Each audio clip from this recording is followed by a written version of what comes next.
இருப்பாராக.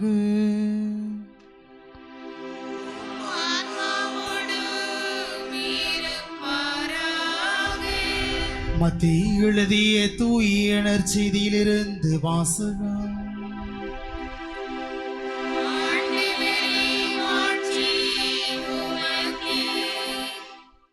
அதிகாரம் 20. இறை வார்த்தைகள் 25 முதல் 28 முடிய. மத்தேயு எழுதிய தூய நற்செய்தி அதிகாரம் 20, இறை வார்த்தைகள் 25 முதல் 28 முடிய. இயேசு அவர்களை வரவழைத்து, பிற இனத்தவரின் தலைவர்கள் மக்களை அடக்கி ஆளுகின்றார்கள். உயர்குடி மக்கள் அவர்கள் மீது தங்கள் அதிகாரத்தை காட்டுகிறார்கள். இதை நீங்கள் அறிவீர்கள். ஆனால் உங்களிடையே அப்படி இருக்கக்கூடாது. உங்களுள் பெரியவராக இருக்க விரும்புகிறவர் உங்கள் தொண்டராய் இருக்கட்டும். உங்களுள் முதன்மையானவராக இருக்க விரும்புகிறவர் உங்களுக்கு பணியாளராக இருக்கட்டும். இவ்வாறே மானிட மகனும் தொண்டு ஏற்பதற்கல்ல, தொண்டு ஆற்றுவதற்கும் பலருடைய மீட்புக்கு ஈடாக தம் உயிரை கொடுப்பதற்கும் வந்தார் என்று கூறினார். ஆண்டவரின் அருள்வாக்கு.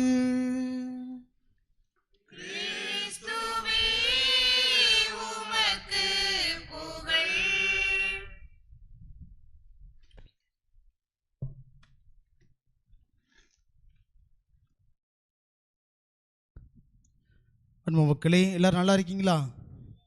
சந்தோஷமாக இருக்கீங்களா? ஒரு சிலருடைய முகத்தை பார்க்கும் பொழுது மகிழ்ச்சியாக இருக்குது. ஒரு சிலர் ஏன்டா கோவிலுக்கு வந்தோம், ஒரு சிலர் என்னடா இன்றைக்கி அசனம் இல்லையே அப்படிங்கிற ஏக்கம், ஒரு சிலர் இன்றைக்கி ஒரு மழையும் இல்லை, காற்று சும்மா அடிச்சடிச்சு ஏமாற்றிட்டு போகிறது அப்படிங்கிற ஒரு பரிதவிப்பு, இப்படிலாம் உங்களுடைய முகத்தை பார்க்கும் பொழுது தெரியுது. ஆனால் என்ன தான் இருந்தாலுமே மனிதனுடைய வாழ்க்கையில் கவலை இல்லாத மனிதர்கள் கிடையாது. அப்படி தான் மக்களே. ஏன் இவ்வளோ டிஸ்டன்ஸ்? இதில் பாலம் போட போகிறாங்களோ? சரி, நாளைக்கு இந்த பாலத்தெல்லாம் அடைச்சிருங்க, சரியா? ரைட். அப்போ கோவிலுக்கு வரும்பொழுது நம்ம எப்படி வரோம்? சந்தோஷமாக வரோம், மகிழ்ச்சியாக வரோம். ஏன்? ஞான பிரகாசியார் ஏன் துன்பங்கள், என்னுடைய கஷ்டங்கள், என்னுடைய சோர்வுகள் எல்லாத்தையுமே நீக்கிடுவார் அப்படிங்கிற ஒரு மன மகிழ்ச்சியில், நம்பிக்கையில் நம்ம வாரோம், சரியா? அதனால் உண்மையிலே உங்களுடைய இந்த திருவிழா காலங்கள் மட்டுமல்ல, உங்களுடைய வாழ்நாள் முழுவதுமே நீங்கள் மகிழ்ச்சியோடு இருக்க உங்களுக்காக சிறப்பான விதத்திலே இந்த வழிபாட்டிலே ஜெபித்து கொள்கின்றேன். இன்றைக்கி எத்தனாம் திருவிழா? ஓ, 3ஆம் திருவிழா தானோ? அதான் அப்படி டல்லாக இருக்கீங்க. ஒரு 7, 8 அப்படின்னா அப்படி 1000 லைட்டு மாதிரி, 1000 வாட்ஸ் லைட்டு மாதிரி அப்படி பிரைட்டாக இருப்போம். மேக்கப் 2 கோடி போட்டவங்களாம் 3 கோடி போட்டு அப்படி பிரைட்டாக இருப்போம். அதான் யோசித்தேன். சரி, ரைட். 9 நாட்களாக நாம் நம்மையே தயாரித்து நம்முடைய பாதுகாவலருடைய திருவிழாவை கொண்டாடுவதற்கு நம்மையே பக்குவப்படுத்தி கொண்டிருக்கின்றோம். அப்படி இன்னைக்கு 3ஆவது நாள், நவநாளை நம்முடைய பாதுகாவலருடைய இந்த சன்னிதானத்திலே அமர்ந்து நாம் சிந்திக்க இருக்கின்றோம். இன்னைக்கு என்ன தலைப்பு?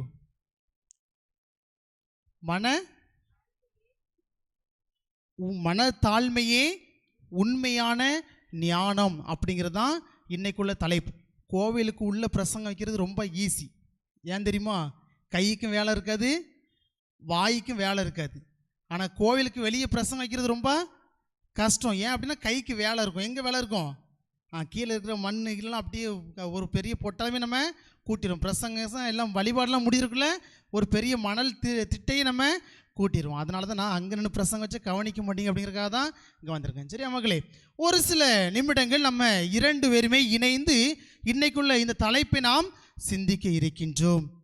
மனத்தாழ்மைதான் உண்மையான ஒரு மனிதனை உயர்த்தும் அப்படிங்கிறது தான் இன்னைக்குள்ள ஒரு இறை சிந்தனை. நம்முடைய சமூகத்தில் பார்த்தோம் அப்படின்னா எத்தனையோ பணக்காரர்கள் வாழ்ந்து இறந்திருக்கின்றார்கள். ஆனால் அவர்களுடைய வாழ்க்கை வரலாறுலாம் இந்த சமூகத்திலே, வரலாற்றிலே பதிக்கப்படவில்லை. ஆனால் கடந்த 2024ஆம் ஆண்டு அக்டோபர் மாதம் 9ஆம் தேதி ஒரு பெரிய மாமனிதர் இறந்தார். அவருக்கு இந்த உலகமே அஞ்சலி செலுத்திச்சு. அது யாரு? சரியா போச்சு. 2024ஆம் ஆண்டு அக்டோபர் மாதம் 9ஆம் தேதி ஒரு மாமனிதர் இறந்தார். இந்த உலகமே பட்டி தொட்டில்கள் எல்லாருமே அவருக்கு அஞ்சலி செலுத்தினாங்க. ஐயோ, இப்படிப்பட்ட ஒரு நல்ல மனிதரை நாங்கள் இழந்துட்டோமே அப்படின்னு எல்லா அமைப்புகள், சரியா, கிராமத்து மக்கள் கொண்டு என்ன பண்ணாங்க, அவருக்கு அஞ்சலி செலுத்தினாங்க. யாரு? போப் பிரான்சிஸா? சரி மக்களே, ஃபோனை அப்படி தடவுங்க, சரியா? நான் வேண்டான்னு சொல்லவே மாட்டேன். இப்படியே உட்காந்து ஆணு தடவிட்டு வாழ்க்கையை இழந்துடக்கூடாது, சரியா? ஃபோனை தடவிட்டு என்ன பண்ணணும், நம்ம ஊரை சுற்றி, சவுந்தரபாண்டியபுரத்தை சுற்றி என்ன நடக்குது, கள்ளிக்குளத்தில் என்ன நடக்குது, சென்னையில் என்ன நடக்குது, தமிழ்நாட்டில் என்ன நடக்குது, இந்தியாவில் என்ன நடக்குது, உலகத்தில் என்ன நடக்குது அப்படிங்கிறத கொஞ்சம் நம்ம தெரிஞ்சுக்கணும், சரியா மக்களே? அதுக்கு தான் அந்த அலைபேசி, இந்த உலகத்தையே நம்ம கைக்குள்ளே கொண்டு வரக்கூடிய ஒரு ஊடகம், சரி? அதனால் என்னெல்லாம் நடக்குது அப்படிங்கிறத நம்ம தெரிஞ்சுக்கணும்னு. யார் அந்த மனிதர் அப்படின்னு பார்த்தோம் அப்படின்னா ரத்தன் டாட்டா. கண்டிப்பாக நம்ம எல்லாருமே எப்பா இவரா அப்படின்னு இப்போ எல்லாருக்குமே தெரியும். இவருடைய வாழ்க்கை வரலாறுல ஒரு நிகழ்வு ஒன்று சொல்கிறாங்க. என்ன அப்படின்னா, கடந்த 2008ஆம் ஆண்டு டைம்ஸ் அப்படிங்கிற ஒரு பத்திரிகை இவரை பற்றி புகழ்ந்து சொல்லும் பொழுது என்ன சொல்கிறாங்க அப்படின்னா, இந்த இந்திய மண் பெற்றெடுத்த ஒரு அதிசயம்தான் இந்த ரத்தன் டாட்டா அப்படின்னு அவர் இருக்கும் பொழுதே அவரை பற்றி புகழ்ந்து சொல்கிறாங்க. இப்போ நம்ம இந்திய நாட்டுக்காரங்க வெளியே ஏதாவது வெளிநாட்டில் போய் நம்ம தங்கணும், வெளிநாட்டில் போய் நம்ம செட்டில் ஆகணும் அப்படின்னா அங்குள்ள அந்த குடிமகன் அப்படிங்கிற ஒரு உரிமையை நம்ம பெறணும். ஆனால் இவர் சிங்கப்பூருக்கு போகும் பொழுது அங்கே உள்ளவங்க என்ன பண்ணுறாங்க, தானாகவே முன் வந்து, அந்த சிங்கப்பூர் நாட்டினுடைய அதிபர் என்ன பண்ணுறாரு, தானாகவே முன் வந்து இந்த ரத்தன் டாட்டாக்கு அங்குள்ள குடிமகன் அப்படிங்கிற ஒரு உரிமையை கொடுக்குறாங்க. இதுக்கெல்லாம் என்ன காரணம் அப்படின்னு பார்க்கும் பொழுது அந்த நாள் இதெல்லாம் அழகாக சொல்கிறாங்க. 2 காரணம்தான். ஒன்று, அவர் தன்னுடைய வாழ்க்கையில் சம்பாதித்ததில் 160% யாருக்கு கொடுத்தாரு, ஏழை மக்களுக்காக அவர் கொடுத்தாரு. இரண்டாவதாக என்ன அப்படின்னா, அதுதான் இன்னைக்குள்ள தலைப்புக்கு ஏற்ற ஒன்று.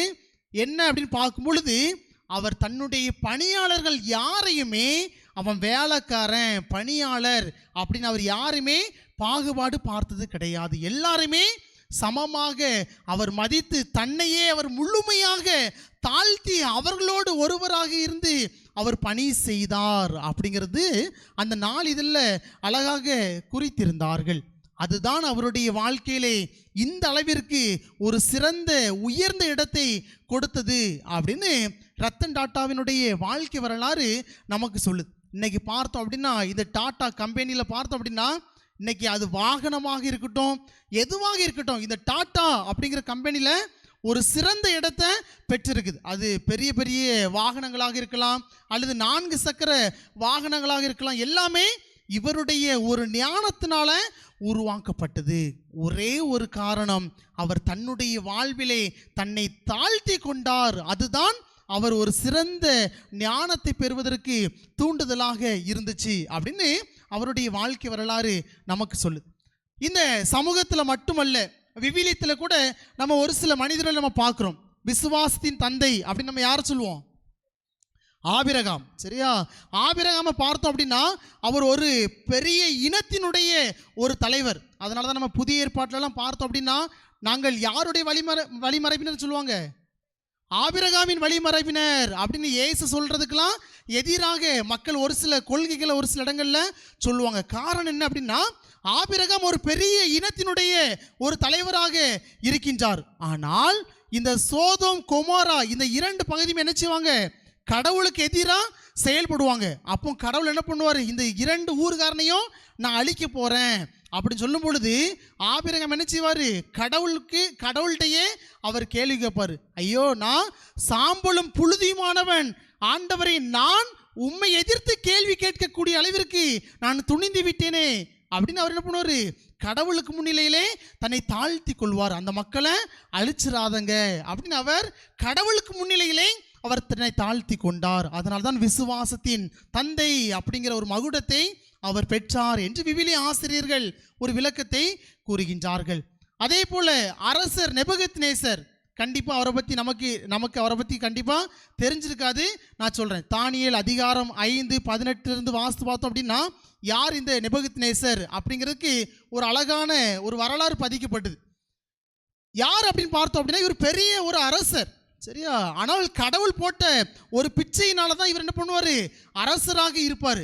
ஆனால் இவர் என்ன சொல்லுவார், என்னுடைய திறமையினால தான் நான் இந்த அரசவையை பெற்றிருக்கிறேன் அப்படின்னு சொல்லுவார். கடவுள் என்ன பண்ணுவார், நான் போட்ட பிச்சையில் வாழ்ந்தவன் நீ இவ்வளோ ஒரு துணியோடு இருக்கிறியா அப்படின்னு சொல்லிட்டு என்ன பண்ணுவார், அவருக்கு அரச பதவியிலிருந்து அவரை பிடுங்கி அவர் என்ன பண்ணுவார், மிருகம் போல வாழக்கூடிய ஒரு பாக்கியத்தை அவருக்கு கொடுத்து இந்த தாழ்ச்சி அப்படிங்கிற பண்பை அவருக்கு கற்றுக் கொடுத்தார் அப்படின்னு விவிலியத்தில் நம்ம பார்க்குறோம். அதே மாதிரி பார்த்தோம் அப்படின்னா, தாவீது இஸ்ரேல் இனத்தினுடைய முதல் அரசர் யாரு? இஸ்ரேல் இனத்தின் முதல் அரசர் யாரு? சவுலா தாவீதா? சவுலா. Very good. அந்த அம்மாவுக்கு ஒரு கைது கொடுத்துருமா, ஸ்ட்ராங்காக சொல்கிறாங்க. ஒரு கைது கொடுங்கப்பா அந்த அம்மாவுக்கு, கைதுட்டுங்கப்பா. வெரி குட், வாழ்த்துக்கள். சரியா? தாவீது இஸ்ரேல் இனத்தினுடைய இரண்டாவது அரசர். சரியா? முதல் அரசர் யாரு? சவுல்.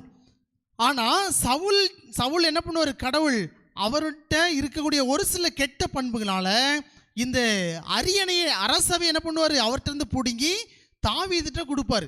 சரியா? அப்போ சவுலுக்கு ஒரு கோபம் வரும், சின்ன பொடி பையன் தாவீது என்கிட்ட இருந்து இந்த அரசவை எடுத்து தாவீதுகிட்ட கொடுத்துட்டாரே அப்படின்னு ஒரு கோபத்திலேயே அவர் இருப்பார். அப்போ தான் என்ன பண்ணுவார், எப்படியாவது தாவீதை கொன்றணும் அப்படின்னு அவர் இருப்பார். அப்போ என் கதீர் அப்படிங்கிற ஒரு இடத்துல, சரியா, என் கதீர் அப்படிங்கிற ஒரு இடத்துல கடவுள் என்ன பண்ணுவார், தாவீதை பிடிச்சி சவுல் கையில் கொண்டு கொடுத்துருவார், இந்தாடா கொன்னுக்கு அப்படின்ட்டு. அப்போ தாவீது சொல்லுவார், ஐயோ நீர் இஸ்ரேல் இடத்திலேயே எவ்வளோ பெரிய அரசர், ஒரு ஜைஜாண்டிக்கா வாழ்ந்த ஒரு மனிதர், ஆனால் நான் ஒரு செத்த நாய்க்கு சமம், ஒரு தெள்ளு பூச்சிக்கு சமம், என்னையா நீ கொல்றதுக்கு தேடுறீங்க அப்படின்னு என்ன பண்ணுவார், சவுலுக்கு முன்னால தாவீது என்ன பண்ணுவார், தன்னையே அவர் தாழ்த்தி கொள்வார். அப்பொழுதுதான் சவுல் என்ன பண்ணுவார், மனமாறி அவரை விட்டு விடுவார். அதுதான் நமக்கு விவிலியம் நமக்கு கற்றுக் கொடுக்கக்கூடிய ஒரு பாடமாக இருக்கின்றது. அதே போல புதிய ஏற்பாட்டில் பார்த்தோம் அப்படின்னா,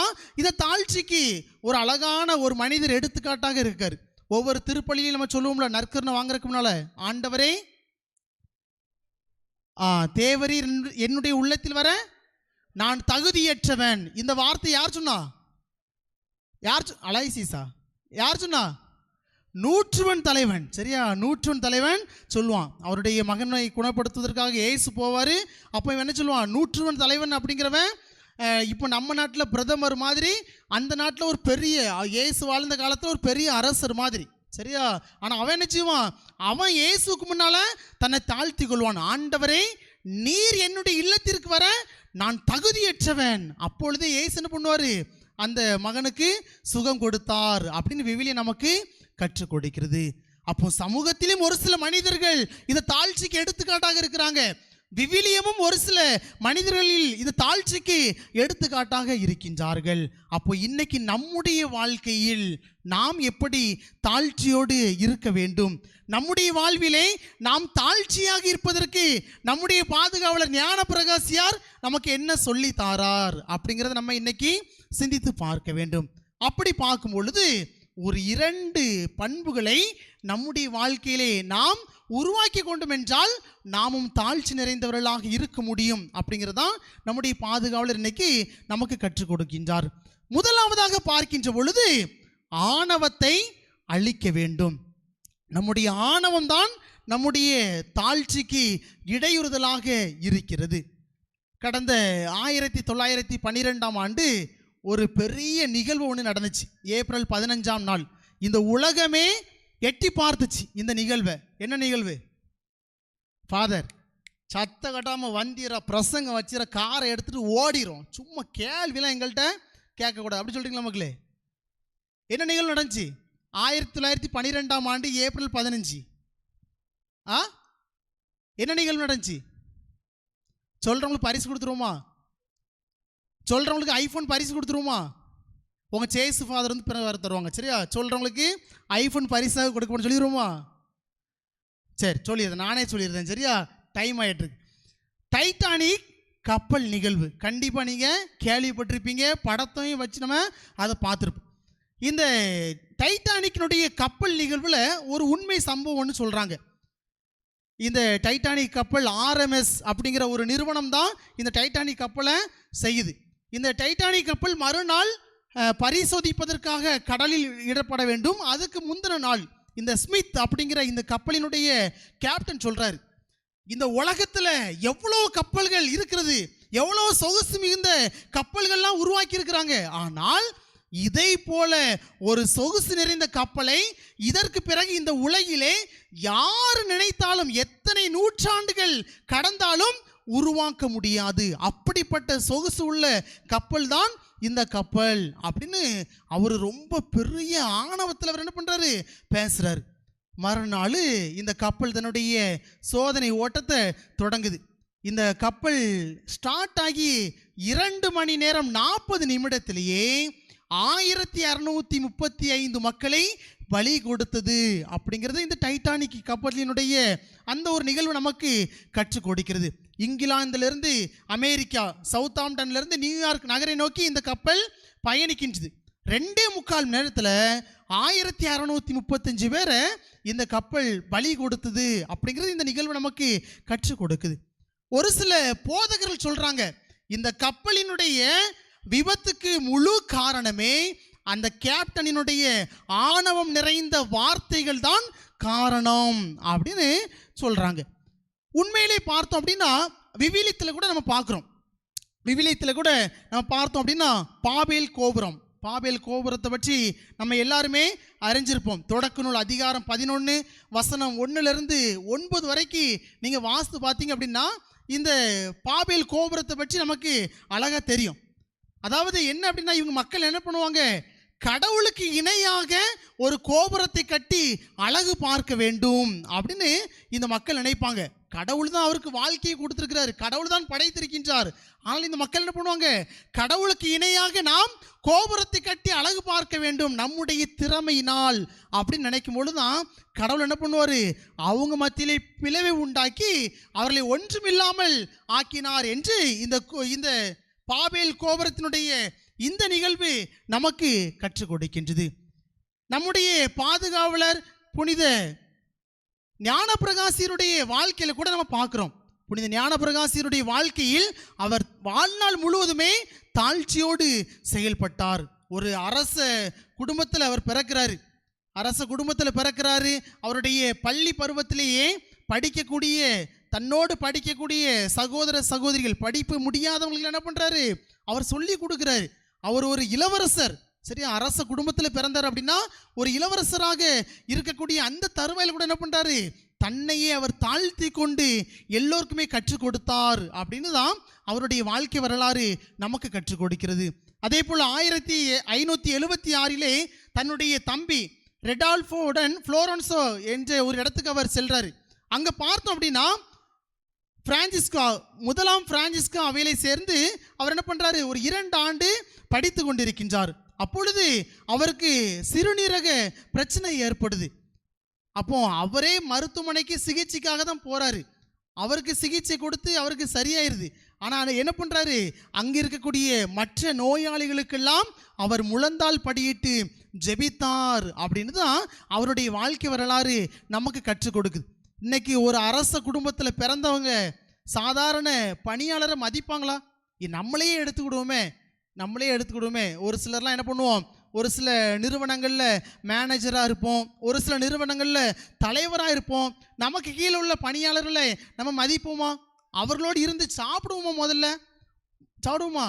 100% வேணால் சொல்லலாம், சரியா. ஆனால் இவர் என்ன பண்ணுறாரு, நம்முடைய பாதுகாவலர் புனித ஞானப்பிரகாசியார் எல்லாருக்காகவும் முழந்தால் படியிட்டு ஜெபித்தார். தான் ஒரு இளவரசன் அப்படிங்கிற எல்லாவற்றையுமே கடந்து அவர்கள் முன்னிலையிலே தன்னை தாழ்த்தி கொண்டார் என்று தான் அவருடைய வாழ்க்கை வரலாறு நமக்கு கற்றுக் கொடுக்கிறது. இன்னைக்கு நம்முடைய வாழ்க்கையை நாம் சற்று சிந்தித்து பார்க்க வேண்டும். நம்முடைய வாழ்க்கையிலே நாம் ஆணவத்தோடு இருக்கின்றோமா அல்லது தாழ்ச்சியோடு இருக்கிறோமா என்று சிந்தித்து பார்க்க வேண்டும். கணவன் மனைவி வீட்டில் பார்க்குறோம், ஏகப்பட்ட பிரச்சனைகள். மனைவி என்ன பண்ணுவா, நான் 100 பவுன் நகை போட்டு வந்திருக்கிறேன், நான் சொல்கிறதான் கேட்கணும் அப்படின்னு யார் சொல்லுவா? மாமியார்கிட்ட சொல்லுவா. மாமியார் என்ன சொல்லுவா? உன் புருஷனை நான் தான் படித்து பெரிய ஆளாக்கியிருக்கேன், நான் சொல்கிறதான் நீ கேட்கணும்ல, நீ வீட்டை விட்டு வெளியே போ அப்படின்னு என்ன பண்ணுவாங்க? ஆணவத்தில் பேசுவாங்க. நீ பெரியவளா நான் பெரியவளா அப்படிங்கிற ஒரு பேச்சு. வீட்டில் ஒரு வயசான அம்மா இருப்பாங்க, கணவன் மனைவியாக ஒரு குடும்பமாக வாழ்ந்துட்டு இருப்பாங்க. எத்தனை வீட்டில் இன்னைக்கு ஒன்றா சமைக்கக்கூடிய குடும்பங்கள் இருக்குது? இதிலேயே நம்ம பார்த்துருவோமே. கொஞ்சம் யோசித்து பாருங்களாம். வயசான பாட்டிக்கு ஒரு தனி சாப்பாடு, இங்கே புருஷன் முண்டாட்டிக்கு தனி சாப்பாடு. காரணம் என்ன? ஆணவம். நான் தான் பெரியவள், நான் தான் இந்த வீட்டை வழிநடத்தக்கூடியவள், நான் சொல்வதுதான் கேட்க வேண்டும். இந்த ஆணவம் நிறைந்த பேச்சு தான் நம்முடைய வாழ்விலே இந்த தாழ்ச்சி அப்படிங்கிற பண்பை அளிக்கிறது என்பதனை இந்த முதல் பண்பு நமக்கு எடுத்து காட்டுகின்றது. இரண்டாவதாக, நாம் தாழ்ச்சியோடு வாழ வேண்டும் என்றால் ஆசையை குறைக்க வேண்டும். நம்முடைய பாதுகாவலர் நமக்கு கற்றுக் கொடுக்கக்கூடிய இரண்டாவது பாடம், நாம் ஆசையை குறைக்க வேண்டும். ஆங்கிலத்தில் அழகான ஒரு திரைப்படம் ஒன்று உண்டு, அப்போகாலிப்டோ அப்படிங்கிற ஒரு இங்கிலீஷ் படம். எத்தனை பேர் பார்த்தீங்க அப்படின்னு தெரில. அந்த படத்தில் ஒரு மனிதன் என்ன பண்ணுவான் அப்படின்னா, காட்டில் போய் உட்காந்துருப்பான், ஒரு ஓரமாக உட்காந்துருப்பான். அப்போ காட்டிலலாம் யார் வாழ்வா? மனிதர்களா விலங்குகளா? வெரி குட், சரியா. காட்டில் வாழக்கூடிய ஒவ்வொரு விலங்குலமா என்ன பண்ணும்? அந்த மனிதன்கிட்ட வந்து கேட்கும். ஃபஸ்ட்டு ஜக்குவார் வந்து கேட்கும், ஏண்டா இப்படி சோர்வா தனிமையில் உட்கார்ந்துருக்கிறா அப்படின்னு கேட்கும். அப்போ அவன் சொல்லுவான், இந்த உலகத்தில் சமூகத்தில் எல்லாருமே வேகமாக செயல்படுறாங்க, ஆனால் என்னையால் வேகமாக செயல்பட முடியல, அதனால தான் நான் சோர்ந்து இந்த காட்டில் வனாந்திரத்தில் வந்து உட்கார்ந்துருக்கிறேன் அப்படின்னு சொல்லுவான். அப்போ இந்த சக்குவார் என்ன செய்யும்? சரிடா, இனி நீ கவலைப்படாத, நான் தான் மிருகங்கள்லேயே வேகமாக ஓடக்கூடிய அந்த பண்பை கடவுள் எனக்கு தான் கொடுத்துருக்கிறாரு, அதனால இதுக்கு பிறகு அந்த பண்பை உனக்கு தாரேன், நீ வேகமாக ஓடு அப்படின்னு சொல்லும். அப்போ அதுக்கு பிறகு என்ன பண்ணுவான்? அந்த பண்பை அவன் பெற்றுக்கொள்வான். அதுக்கு பிறகு அவன் சோர்வாகவே உட்கார்ந்துருப்பான். என்னப்பா எதுக்கு பார்த்தோம் அப்படின்னா, இந்த சமூகத்தில் எல்லாருமே வசதியாக ஒரு படை பலன்களோடு வாழ்கின்றார்கள், ஆனால் என்கிட்ட பணமும் கிடையாது, என்கிட்ட படை வலிமையும் கிடையாது, அதனால தான் நான் இங்கே சோர்வாக உட்கார்ந்துருக்கேன் அப்படின்னு சொல்லுவான். அப்போ காட்டுக்கு ராஜா யாரு? சிங்கம். சிங்கம் என்ன செய்யும்? அவங்ககிட்ட வரும், சரிடா ஒன்றும் பயப்படாத, நான் தான் இந்த காட்டுக்கே ராஜா, அந்த ராஜாக்குரிய பண்பை உன்கிட்ட தாரேன், நீ மகிழ்ச்சியா ஊருக்குள்ள போய் இந்த சமூகத்தில் போய் நீ வாழ்ந்துக்க அப்படின்னு சொல்லும். திரும்பவும் என்ன பண்ணுவான்? ஒரு சோர்வாகவே உட்கார்ந்துருப்பான். அப்போ ஏன் அப்படின்னா, இந்த உலகத்தில் எல்லாருமே நல்லா படித்த நல்ல ஞானிகளாக இருக்கிறாங்க, ஆனால் எனக்கு நல்லது கெட்டது பகுத்தறியக்கூடிய அந்த பண்பு என்கிட்ட இல்லை, அந்த திறமை என்கிட்ட இல்லை அப்படின்னு அவன் சொல்லுவான். அப்போ பாம்பு சொல்லும், சரிடா நீ ஒன்றும் பயப்படாத, கடவுள் இந்த திறமையை என்கிட்ட தான் தந்திருக்கிறாரு, சரியா. பாம்பு நம்ம இங்கேருந்து போகிறோம் அப்படின்னா அங்கே அந்த சவுண்டு கேட்டு என்ன பண்ணுவோம்? வேகமாக ஓடிடும். அந்த நல்லது கெட்டது அந்த பகுத்தறியக்கூடிய தன்மையை கடவுள் பாம்புக்கு தான் கொடுத்துருக்காரு. பாம்பு என்ன செய்யும்? அந்த பண்பை உனக்கு தாரேன், நீ இனி மகிழ்ச்சியாக இந்த உலகத்தில் போய் இந்த சமூகத்தில் போய் வாழ்ந்துக்க அப்படின்னு சொல்லும். திரும்பவும் என்ன பண்ணுவான்? சோர்வாகவே உட்கார்ந்துருப்பான். அப்போ என்னடா ஏன் இன்னும் சோர்வாக இருக்கிறா அப்படின்னு கேட்கும் பொழுது அவன் சொல்லுவான், எனக்கு வயசான காலத்தில் நான் இருக்கிறேன், எனக்கு கண் பார்வைலாம் குறைஞ்சிக்கிட்டே இருக்குது, அதனால தான் நான் சோர்வாக உட்காந்துருக்கிறேன் அப்படின்னு சொல்லுவான். அப்போ பறவைகள்லேயே கண் பார்வை அதிகமாக உள்ளது எந்த பறவை? கழுகு. கழுகு சொல்லும், சரிடா இனி நீ கவலைப்படாத, என்னுடைய பார்வையை நான் உனக்கு தரேன், நீ இனி மகிழ்ச்சியாக இந்த சமூகத்தில் போய் வாழ்ந்துக்க அப்படின்னு சொல்லுவான். அப்படி சொல்லும். திரும்பவும் என்ன பண்ணுவான்? சோர்வாகவே உட்கார்ந்துருப்பான். அப்போந்தான் எல்லா விலங்குகளும் சேர்ந்து அப்படி இருக்கும் பொழுது ஒட்டகம் வந்து சொல்லும், சரியா இந்த மனுஷனுக்கு நம்ம எவ்வளவு தான் கொடுத்தாலும் அவனுக்கு ஆத்தவே செய்யாது, அவனுக்கு இன்னும் வேணும் இன்னும் வேணும் அப்படிங்கிறக்கூடிய அந்த ஆசை தான் அவனுடைய வாழ்க்கையை அழித்து கொண்டிருக்கின்றது. எனவே மனிதனுடைய தேவையை எவ்வளவுதான் பூர்த்தி செய்தாலும் அவனுடைய வாழ்விலே நிறைவடையாது. அவனுடைய ஆசைதான் அவனுடைய மகிழ்ச்சிக்கு காரணமாக இருக்கிறது அப்படின்னு அந்த படத்தில் அழகாக காமிச்சிருப்பாங்க. எதுக்காக சொல்கிறேன் அப்படின்னா, நம்முடைய வாழ்க்கையிலே நாம் தாழ்ச்சியோடு இருப்பதற்கு எது நம்மை அளிக்கிறது அப்படின்னு பார்த்தோம் அப்படின்னா, இந்த ஆசை அப்படிங்கிற பண்பு தான் நம்மை அளிக்கின்றது. அதனால தான் விவிலியத்தில் கூட நம்ம பார்க்குறோம்ல, ஒரு செல்வன் தான் சொல்லுவான், என்கிட்ட ஏகப்பட்ட தானியங்கள் இருக்குது, என்னுடைய களஞ்சியங்கள் எல்லாம் இன்னும் இடித்து நான் பெரிதாக கட்டுவேன் அப்படின்னு சொல்லுவான். அப்போ ஏசு என்ன சொல்லுவார்? இன்னும் 3 மாடி கட்டிக்க அப்படி சொல்லுவாரா? என்ன சொல்லுவார்? அட முட்டாளே, என்ன சொல்லுவார்? இன்னைக்கு ராத்திரி நீ செத்து போயிடுவா, அப்போ நீ சேர்த்து வச்ச களஞ்சியெல்லாம் யாருக்கு? உங்கள் அப்பாவுக்கா அப்படின்னு அழகா இயேசு சொல்வதை நாம் பார்க்கின்றோம்.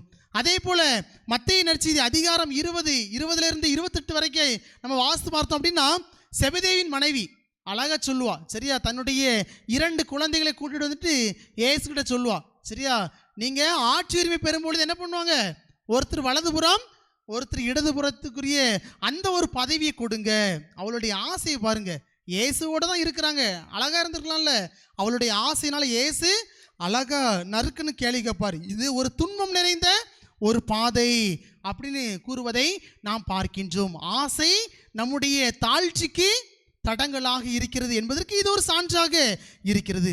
அதே போல பேதுரு இயேசு கூட சேர்ந்து ஒரு 3 பேர் மலைக்கு போவாங்க. இயேசு அங்கு உருமாறுவார். அப்போ பேதுரு என்ன சொல்லுவார்? ஆண்டவரே ஆண்டவரே, 3 ஒரு வசந்த மாளிகை கட்டி நம்ம என்ன பண்ணுவோம்? இங்கேயே இருந்துருவோம். இது நல்ல சொகுசா இருக்கு, நல்ல மழை வருது, நல்ல காத்தடிக்கு, சூப்பரா இருக்கு. சவுந்தரபாண்டியபுரத்துக்கு இனி நம்ம திரும்பி போக வேண்டாம் ஆண்டவரே, நம்ம இந்த மலையிலே இருந்துருவோம் அப்படின்னு சொல்லுவார். லூக்கா நற்செய்தி அதிகாரம் 9 வசனம் 33 அழகா சொல்லுவார் இயேசு. அப்போ இயேசு என்ன சொல்லுவார்? நம்ம கீழே போகணும், நம்முடைய வாழ்க்கையை மற்றவர்களுக்கு பணி செய்வதற்காக தான் என்று அழகாக கூறுவதை நாம் விவிலியத்திலே நாம் பார்க்கின்றோம். இது பல இடங்களில் இன்னும் அதிகமான எடுத்துக்காட்டுகளை விவிலியம் நமக்கு சான்று பகர்கின்றது. நம்முடைய ஆசைதான் நம்முடைய தாழ்ச்சிக்கு தடையாக இருக்கிறது என்பதற்கு பல எடுத்துக்காட்டுகள் இருக்கிறது. நம்முடைய பாதுகாவலர் புனித ஞானப்பிரகாசியருடைய வாழ்க்கையில் கூட நாம் பார்க்கின்றோம். அவர் தன்னுடைய வாழ்க்கையிலே ஆசையை அழித்ததனால்தான் அவர் தாழ்ச்சி உள்ள ஒரு மனிதராக இன்றும் ஒரு புனிதராக வாழக்கூடிய ஒரு பாக்கியத்தை பெற்றார் என்று அவருடைய வாழ்க்கை வரலாறு நமக்கு கூறுது. 1590 கபிரியேல் தூதர் நம்முடைய பாதுகாவலருக்கு கனவுல சொல்லுவார், இன்னும் 1 ஆண்டுல நீ இறந்து போயிடுவா அப்படின்னு. அப்போ நம்முடைய பாதுகாவலர் அதை நினைச்சு எதையுமே அவர் என்ன பண்ணல, ஒரி பண்ணவே இல்லை. அவர் தானாகவே இருக்கின்றார். அவர் ஒரு பெரிய அரச குடும்பத்தில் பிறந்தவர். அவங்க அம்மா அப்பாவுடைய கனவுல என்ன கனவு? அவரை எப்படிப்பட்ட ஆளாக்கணும்? முதலமைச்சரா எப்படிப்பட்ட ஆளாக்கணும்? நம்முடைய பாதுகாவலருடைய அம்மா அப்பா என்ன கனவு கண்டாங்க? நம்முடைய பாதுகாவலர் வச்சு சொல்லலை அப்படின்னா ஞானப்பிரகாசி நான் தூக்கிட்டு போயிடுவேன். என்ன ஆகணும்? வெரி குட், தளபதியாக மாற்ற வேண்டும். சரியா, ஒரு பெரிய தளபதியாக, படை தளபதியாக அவரை மாற்ற வேண்டும் அப்படிங்கிறதா ஞானப்பிரகாசியருடைய பெற்றோருடைய ஆசை. ஆனால் இவருடைய ஆசை என்ன? பைபிளை தூக்கணும், ஜோமாலை சொல்லணும், நோயாளிகளை சந்தித்து அவங்க புண்ணெல்லாம் தொடச்சி அவங்களுக்கு மருந்து போடணும். இதுதான் நம்முடைய பாதுகாவலருடைய ஒரு ஆசையாக இருக்கின்றது. அப்பொழுது இயேசு சபை துறவிகள் ஒரு புதுவாழ்வு மையம், நோயற்ற ஒரு புதுவாழ்வு மையம் அப்படிங்கிற ஒரு மையத்தை ஆரம்பிக்கிறாங்க. அப்போ நம்முடைய பாதுகாவலர் புனித ஞானப்பிரகாசியர் என்ன பண்ணுறாங்க? அந்த இடத்துக்கு அவரை பார்த்துக்கிட சொல்லி அனுப்புகிறாங்க. ஆனால் இவருடைய உடல் முழுவதும் நன்றாக இருக்கிறது. ஆனால் ஞானப்பிரகாசியர் என்ன பண்ணுறாரு? தன்னுடைய ஆசையை அழித்து அந்த நோயாளிகளுக்கு பணி செய்வதற்காக தன்னை முழுமையாக அர்ப்பணித்தார் அப்படின்னு அவருடைய வாழ்க்கை வரலாறு நமக்கு கற்றுக் கொடுக்கிறது. அவர் அந்த நோயாளிகளுக்கு பணி செய்ததுனால தான் அவருக்கும் இந்த பிளேக் என்ற தொற்று நோய் பரவியது என்று அவருடைய வாழ்க்கை வரலாறு நமக்கு கற்றுக் கொடுக்கிறது. அதே போல் பார்த்தோம் அப்படின்னா நம்முடைய ஞானப்பிரகாசியருடைய கையில் சிலுவை இருக்குது. சரியா, கரெக்டாக யாரெல்லாம் சொல்கிறீங்க பார்ப்போம். அந்த சிலுவையில் பாடுபட்ட இயேசுநாதர் உள்நோக்கி இருக்கிறாரா வெளிநோக்கி இருக்கிறாரா? உள்நோக்கி இருக்கிறாரா வெளிநோக்கி இருக்கிறாரா? உள்நோக்கின்னு தெரியுதில்ல, அவரை பார்த்து இருக்கிறாரா நம்மளை பார்த்து இருக்கிறாரா? அந்த சிலுவையில் பாடுபட்ட இயேசுநாதர் யாரை நோக்கி இருக்கிறார்?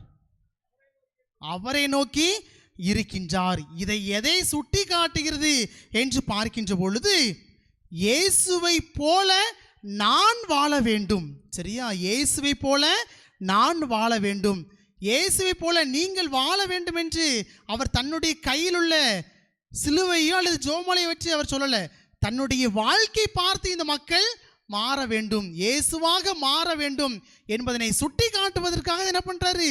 பாடுபட்ட இயேசுவை தன்னை நோக்கி வைத்திருக்கின்றார். ஒருபொழுதுமே என்னுடைய வாழ்விலே நான் ஒரு பணக்காரன், நான் வசதி படைத்தவன், அதிகாரம் படைத்தவன், செல்வம் படைத்தவன் அப்படிங்கிற எண்ணம் என் வாழ்க்கையில ஒரு நாளுமே வந்துடக்கூடாது. இந்த இயேசுவை போல நான் ஒரு எளிமையான வாழ்க்கையை, ஒரு தாழ்ச்சி நிறைந்த வாழ்வையை என்னுடைய வாழ்நாள் முழுவதுமே நான் கடைபிடிக்க வேண்டும் என்பதற்காக தான் நம்முடைய பாதுகாவலர் பாடுபட்ட சிறுவத்தை தன்னை நோக்கி அவர் வைத்திருக்கின்றார். திருச்சபையில் எத்தனையோ புனிதர்கள் இருக்கின்றார்கள், எத்தனையோ புனிதர்கள் இந்த பாடுபட்ட சிலுவையை வைத்திருக்கின்றார்கள். எந்த ஒரு புனிதரும் பாடுபட்ட சிறுவத்தினுடைய இயேசுவை தன்னை நோக்கி வைத்ததில்லை. ஆனால் திருச்சபையிலே ஒரே ஒரு புனிதர் மட்டும்தான் பாடுபட்ட இயேசுனுடைய சிறுவத்தை தன்னை நோக்கி வைத்திருந்தார் என்றால் ஒரே ஒரு காரணம், என் வாழ்நாள் முழுவதுமே இவரை போலவே நான் தாழ்ச்சியோடு இருக்க வேண்டும் என்பதனை சுட்டி காட்டுவதற்காக தான், ஆசையை அழித்து செயல்பட வேண்டும் என்பதற்காக தான் அவர் இவ்வாறு இயேசுனுடைய பாடுபட்ட சிலுவை வைத்திருக்கின்றார். அதனால தான் அவர் தன்னுடைய வாழ்விலே எத்தனாவது வயதில் இறந்தார்? எத்தனை வயசில் இறந்தார்? 23 வயதில் இறந்தார். திருச்சபையிலே எத்தனையோ புனிதர்கள் வாழ்ந்து மறைந்திருக்கின்றார்கள். ஆனால் திருச்சபையிலே மிகவும் குறைவான வயதில் இறந்த 2வது புனிதர் நம்முடைய பாதுகாவலர் புனித ஞானப்பிரகாசியார். முதல் புனிதர் யார் தெரியுமா? டொமினிக் சாவி. இன்னொரு ஆளு. Very good. யார் சொன்னா? அந்த அம்மாவுக்கு ஒரு கைத்து கொடுத்துருவோமா? கார்லோ. சரியா, ஒரு கைத்து கொடுங்க. Very good. விபிஎஸ்ல கூட ஒரு வருஷம் பாடக புத்தகத்தில் தொடர்கதையாக அவருடைய வாழ்க்கை பதிவு செய்யப்பட்டது. புனித கார்லோ. அன்பு மக்களை, இன்னைக்கு நம்ம யோசித்து பார்க்க வேண்டும். அப்படிப்பட்ட பாதுகாவலருடைய திருவிழாவை கொண்டாடுவதற்காக நம்மையே தயாரிக்கக்கூடிய இந்த காலகட்டத்தில் நாம் ஆசையை அளித்தவர்களாக நாம் இருக்கின்றோமா? இன்னும் திருவிழா வருது, அசோகாவுக்கு போனோம், 8ஆம் திருவிழா ஞாயிற்றுக்கிழமை நம்ம போனோம், நல்ல 10,000 ரூபாய்க்கு பட்டு புடவை எடுக்கணும் அப்படின்னு நம்ம நினச்சிட்டு இருக்கிறோமா? அந்த 10,000 ரூபா வச்சுட்டு கலந்த பணியில் இருக்கக்கூடிய அந்த அநாத பிள்ளைங்களுக்கு போய் உதவி செய்வேன் அப்படின்னு நம்ம நினைக்க போகிறோமா?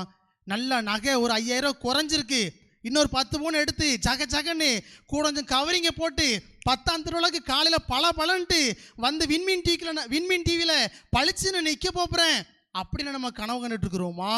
அதில் வரக்கூடிய அந்த பைசாவை வச்சு அணக்கரையில் இருக்கக்கூடிய அநாதை இல்ல பிள்ளைங்களுக்கு ஒரு நேரத்து சாப்பாடை கொண்டு கொடுக்க போகிறேன் அப்படின்னு நினைக்கிறோமா என்று நாம் சிந்தித்து பார்ப்பதற்காக தான் நம்முடைய பங்கு தந்தையர்கள் இந்த நாளிலே இந்த தலைப்பை எடுத்திருக்கின்றார்கள். எனவே அன்பு மக்களே, நாம் சிந்திக்க வேண்டும்.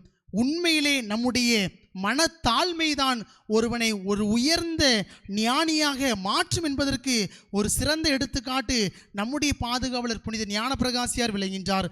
அவருடைய வாழ்விலை பார்க்கின்ற பொழுது அவர் தன்னுடைய வாழ்விலே ஆணவத்தை அழித்தார், ஆசையை துறந்தார். அதுதான் அவருடைய வாழ்விலே மனத்தாழ்மையோடு வாழ்வதற்கு தூண்டுதலாக இருந்திருக்கின்றது. நம்முடைய வாழ்விலே நாமும் இத்தகைய பண்புகளை வளர்த்து கொள்வோம். அப்பொழுது கடவுளினுடைய பார்வையிலே நாமும் மனத்தாழ்ச்சியோடு வாழ முடியும். கடவுள் விண்ணிலே நம்மை ஒரு சிறந்த மனிதர்களாக உயர்த்துவார். அதற்கான வரவேண்டி நற்கருணை நாதர் நோக்கி மன்றாடுவோம். ஆமேன்.